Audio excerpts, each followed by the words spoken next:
आप देख रहे हैं आपका बाजार और बहुत ही अच्छी अच्छी जगहों पे गए हैं आज निवेशक पूरे देश भर से कॉल कर रहे हैं। और आइए लेते हैं अगला कॉल। ये गुजरात से है, प्रकाश है फोन लाइन पर। प्रकाश, हाँ जी। कौन से शेयर है आपके पास? आईडीएफसी का शेयर है आपके पास? हाँ, आईडीएफसी मैंने 1000 से 6135 में 2 वीक के लिए लिया हुआ है, 15 दिन के लिए ही। तो मैं क्या करूं? ओके विवेक, ये तो सवाल आपके लिए ही है क्योंकि ये क्लियर ट्रेडिंग कॉल ली है इन्होंने 15 दिन की। आईडीएफसी चार्ट्स पे कैसे लग रहा है आपको? देखिए, अगर इनका नजरिया 2 हफ्ते का है तो मुझे लगता है ओवरऑल ट्रेंड बियरिश है।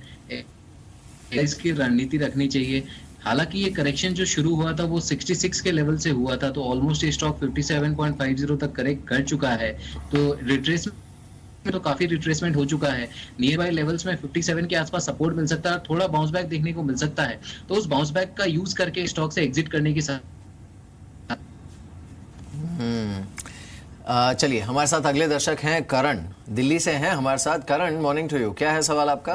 Good morning sir. सर मेरा सवाल है, मेरा हिंदुस्तान कंस्ट्रक्शन मेरे पास शेयर है 269 में परचेज किए हुए हैं।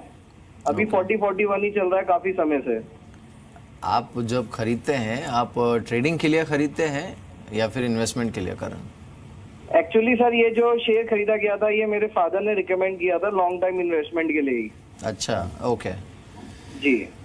ऑलराइट, चलिए अविनाश, लॉन्ग टर्म इन्वेस्टमेंट के लिहाज से इन्होंने लिया था हिंदुस्तान कंस्ट्रक्शन, 69 की खरीद है, फिलहाल 41 पर है, क्या करना चाहिए?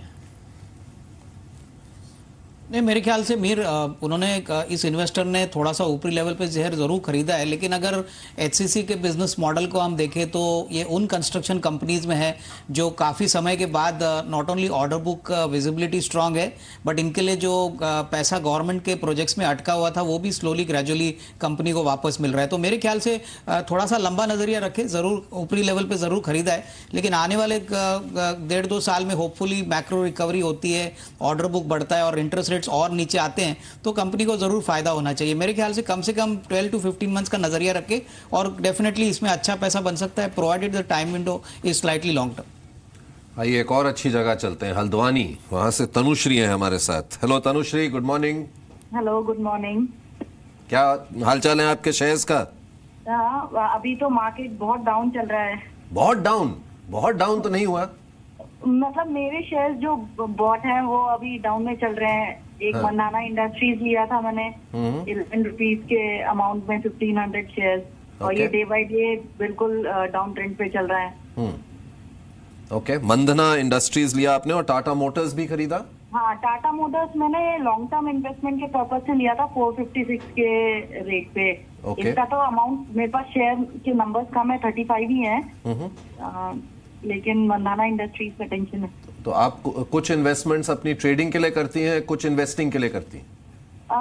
दोनों ही मिक्स्ड है। जो जैसे टाटा मोटर्स मैंने लॉन्ग टर्म इन्वेस्टमेंट के लिए सोचा था और मंदाना मैंने ये एक ट्रेडिंग पर्पज से सोचा था। ओके, क्लैरिटी है आपके मन में कि किसके लिए ले रहे हैं आप? ये बहुत जरूरी होती है क्लैरिटी, कि ये ना करें कि ट्रेडिंग के लिए घुसें और फिर उसको कन्वर्ट कर दें इन्वेस्टमेंट के लिए। अविनाश, क्या राय देंगे आप इनको दोनों स्टॉक्स पे? I think Vivek, Tata Motors में मुझे लग रहा है कि इनको मीडियम टर्म होल्डिंग बरकरार रखना चाहिए, क्योंकि हमको लग रहा है कि जिस प्रकार की रिकवरी पैसेंजर कार सेगमेंट में हमने देखी है, डेफिनेटली इसका फायदा कंपनी को मिलेगा। हालांकि कमर्शियल व्हीकल की सेल्स में इनका मार्केट शेयर थोड़ा कम हो चुका है, लेकिन मैनेजमेंट ने कहा है कि सेकंड हाफ ऑफ FY18 से वो डेफिनेटली मार्केट शेयर रिगेन करने की कोशिश करेंगे। JLR business is also doing well, so Tata Motors can definitely be held on. Mandhana Industries में मुझे लग रहा है कि इनको एग्जिट करना चाहिए, क्योंकि ये अभी एक्स रिटेल का बिजनेस है, इनका जो रिटेल बिजनेस है वो सेपरेटली लिस्टेड है। तो आई थिंक मंदाना इंडस्ट्रीज में ऐसी कोई बड़ी अपसाइड आएगी ऐसा लग नहीं रहा है। बिल्कुल।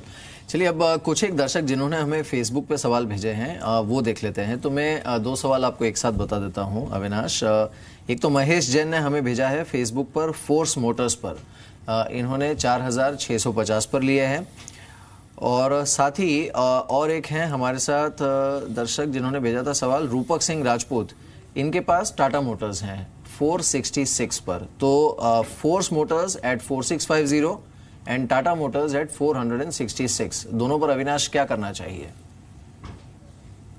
आई थिंक दोनों ही शेयर्स मैं समझता हूं कि फ्रंटलाइन काउंटर्स है। अगर फोर्स मोटर्स की बात करें तो फोर्स मोटर्स में जिस प्रकार का इनका ग्लोबल बिजनेस सेटअप है, हमको लग रहा है कि आने वाले 1.5-2 साल में आउटसोर्सिंग के पॉइंट ऑफ व्यू से बहुत बड़ी अपॉर्चुनिटी है। इनफैक्ट हम समझते हैं कि नॉट ओनली कंपनी का इक्विटी बेस छोटा है, बट जिस प्रकार की अर्निंग्स ग्रोथ मोमेंटम है, कम से कम साल 1.5 साल अगर ये होल्ड करते हैं तो 5200 5300 का भी टारगेट प्राइस पॉसिबल है। थोड़ा सा लंबा इन्वेस्टमेंट होराइजन होना चाहिए। और टाटा मोटर्स में मैंने जैसे कहा कि ये डेफिनेटली नेक्स्ट 12 to 15 मंथ्स में एक रिकवरी कैंडिडेट है। कमर्शियल व्हीकल के सेल्स में होपफुली पोस्ट जीएसटी जब भी रिकवरी आएगी तभी डोमेस्टिक मार्केट भी अच्छी तरह से प्ले आउट होगा, और जेएलआर बिजनेस तो वैसे भी अच्छा कर रहा है। तो from a long term point of view both the stock should be held on. 2 और सवाल लेते हैं। फेसबुक हमारे पेज पर आए हैं। मुकेश कुमार का आया है, इनके पास आदित्य बिरला फैशन के शेयर्स हैं अविनाश 151 रुपए में, क्या करना चाहिए? और जय रहेजा का भी सवाल आया है, इनके पास डॉक्टर रेड्डीज के शेयर्स हैं 2405 रुपए में खरीदे हैं इन्होंने एक शेयर। मुझे लग रहा है कि Aditya Birla fashion definitely from a long term point of view looks attractive, although in the near term company अभी भी नेट लेवल पे प्रॉफिटेबल नहीं है। बट जिस प्रकार के इनके पास ब्रांड्स है विवेक, हमको लग रहा है कि अगर ये लंबा निवेश करना चाहते हैं कम से कम 1.5-2 साल की, तो ये ब्रांड वैल्यू कभी ना कभी डेफिनेटली अनलॉक होगी और कंपनी अपने शेयर होल्डर्स को अच्छी रिवॉर्ड देगी। तो यहाँ पे होल्ड है। डॉक्टर रेड्डीज की बात करें तो मुझे लग रहा है कि आने वाले 1-2 क्वार्टर्स काफी चैलेंजिंग रहेंगे। ऑलरेडी जो Q1 का नंबर आया है वो काफी निराश और डिसअपॉइंटिंग था, मार्जिन्स भी डाउन थे, बॉटम लाइन भी डाउन थी। तो मुझे नहीं लग रहा है कोई बड़ी अपसाइड आएगी। तो डॉक्टर रेड्डीज में कोई भी उछाल में इनको निकलना चाहिए। फेसबुक से ही 2 और कॉलर हैं हमारे साथ जिन्होंने सवाल भेजा है। प्रीतम ठाकुर हैं। विवेक, प्रीतम ठाकुर इन्होंने 450 शेयर्स लिए हैं जेपी एसोसिएट्स के, 8 रुपये 45 पैसे की खरीद है इनकी। और साथ ही सैम है मयूर विहार से, इन्होंने कॉनकॉर लिए हैं 25 शेयर्स 1060 के दाम पर। दोनों में ही मुनाफा है, क्या करें? देखिए, जेपी एसोसिएट्स में डेफिनेटली बने रहना चाहिए, क्योंकि अगर जेपी एसोसिएट्स का लॉन्ग टर्म चार्ट देखें तो एक बहुत स्ट्रॉन्ग रिवर्सल का कंफर्मेशन मिला है जब इसने 18 रुपए आउट दिया है। मुझे लगता है अब ये सस्टेन होगा और लॉन्ग रन 34 रुपए से लेकर 35 रुपए तक के भी टारगेट देखने को मिल सकते हैं। 8 रुपए पे इनकी खरीद है तो एक रिवाइज स्टॉप लॉस रख सकते हैं ₹90 का, और उसमें बने रह। जहां तक कॉनकॉर का सवाल है, कॉनकॉर भी चार्ट्स में काफी बुलिश है। इसका ब्रॉडली चार्ट देखें तो 1120 से लेकर 1220 के बीच में कंसोलिडेट करके फिर 1220 के ऊपर अगर निकलता है तो फिर से 2 साइड में रैली दे सकता है। तो स्टॉक में बने रहे, नीचे में 1120 रुपए का स्टॉप लॉस लगा के रखें। चलिए, दिल्ली से ही विवेक कपूर है लाइन पर। Vivek, good morning. Good morning sir, मैंने 2 कुछ रेट बैक में, पहले तो बॉम्बे डाइंग का पूछा था, मैंने 88 के अराउंड 100 शेयर बाय किए हुए हैं। उसके अभी रिजल्ट भी आने वाले हैं, शायद 10th अगस्त को है। लेकिन उसका पूछा था, मैं रख भी सकता हूँ फ्यूचर के लिए, लेकिन उसका पूछा था क्या है कैसा है, रख सकते नहीं रख सकते। जी अविनाश, बॉम्बे डाइंग है इनके पास, 89 रुपीज में लिया है इन्होंने, क्या राय है आपकी?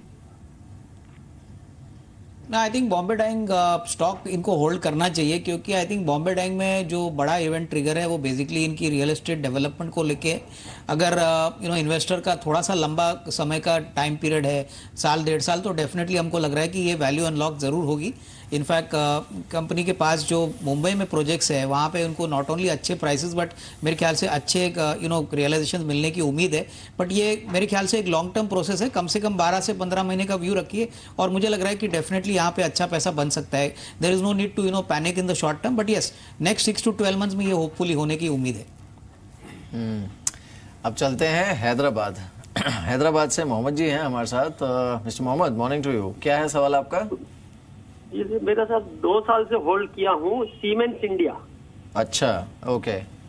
1356 पे लिया हूँ, लेकिन ये शेयर जो है 1450 के पास जाके फिर वापस आ जाता है, तो क्या करना चाहिए? चलिए, आपने खैर 2 साल होल्ड भी कर लिया। जी, क्या सलाह होगी आपकी अविनाश? सीमेंस पोस्ट नंबर्स हमने देखा, थोड़ा बहुत ट्रैक्शन था ओवरऑल।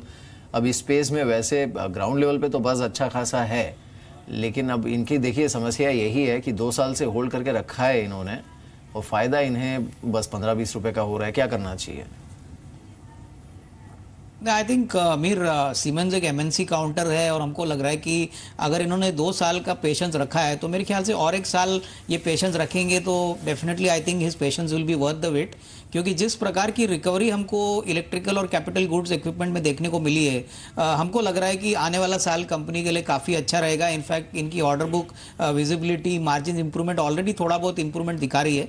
तो definitely in the next 12 to 15 months ये होल्ड करते हैं तो अच्छा खासा अपसाइड आएगा। और क्लियरली इन्होंने जो लेवल बोला है 1450, मुझे लग रहा है कि जब भी अर्निंग्स रिकवरी आएगी तभी मेरे ख्याल से शेयर नई लेवल्स को भी छू सकता है। तो I think he should wait for the next 12-15 months and definitely he can get a decent risk reward ratio. चलिए, गोरखपुर से अजय विश्वकर्मा है हमारे साथ। अजय नमस्कार। Good morning. Good morning to you. कैसे हैं आप? ठीक है, बढ़िया जी। जी मेरे पास 200 शेयर है पीडीलाइट के जी, करीब करीब 760 एवरेज प्राइस से है। लॉन्ग टर्म में क्या करना चाहिए? ओके अविनाश, पिडलाइट 760 रुपए के भाव में लिया इन्होंने। आई थिंक विवेक, पिडलाइट एक यूनिक बिजनेस मॉडल चलाता है, काफ़ी मोनोपोलिस्टिक है, ऑलमोस्ट 75% प्लस का इनका मार्केट शेयर है। और अनऑर्गेनाइज्ड मार्केट में जिस प्रकार के इनके प्रोडक्ट्स है, मेरे ख्याल से जीएसटी के बाद कंपनी को ज़रूर फायदा होगा। Although first quarter numbers have been slightly disappointing, क्योंकि जीएसटी का इम्पैक्ट कंपनी के मार्जिन और टॉप लाइन पे प्ले आउट हो चुका है। लंबी अवधि के लिए हम समझते हैं कि इसको डेफिनेटली एक मौका समझना चाहिए। आई think he should hold on. Over the next 12-15 month GST का इम्पैक्ट वेयर आउट होगा और ये डेफिनेटली इन्वेस्टर को अच्छा खासा रिस्क रिवॉर्ड दे सकता है। इस बीच चलिए और एक आंकड़ा आपको बता देते हैं। आज बहुत अच्छे संकेत तो खैर बाजार में नहीं है इन टर्म्स ऑफ मार्केट, कमजोरी है। और अब देखिए जो सर्विसेज का पीएमआई का आंकड़ा आया है वो सितंबर 2013 के बाद के सबसे निचले लेवल पर है। और साथ ही ये भारत का आंकड़ा है, इसमें जुलाई सीरीज जो है उसमें जो फैक्ट्री के ऑर्डर्स हैं उसमें गिरावट भी देखने को मिली है। खैर हो सकता है कुछ हद तक जीएसटी का भी इम्पैक्ट हो। और एक नज़र डाल देते हैं रिलायंस कम्युनिकेशन पर। रिलायंस कम्युनिकेशन करीब 8-9% नीचे है। यहाँ पर खबर ये भी है कि जो रिलायंस कम्युनिकेशन के बॉन्ड्स हैं वो लॉन्च के बाद के सबसे निचले लेवल पर आज गए हैं। और 100 रुपये की फेस वैल्यू के सामने ये करीब 65 रुपये के आसपास ट्रेड कर रहे हैं। तो सबसे निचला लेवल इस समय आरकॉम के बॉन्ड पर देखने को मिल रहा है। और ये देखिए आप, इनफैक्ट जो स्पॉट में जो इनफैक्ट स्टॉक है वो भी करीब 7-8% नीचे आरकॉम का ट्रेड कर रहा है। एक छोटा सा ब्रेक ले लेंगे और लौटते हैं ब्रेक के बाद।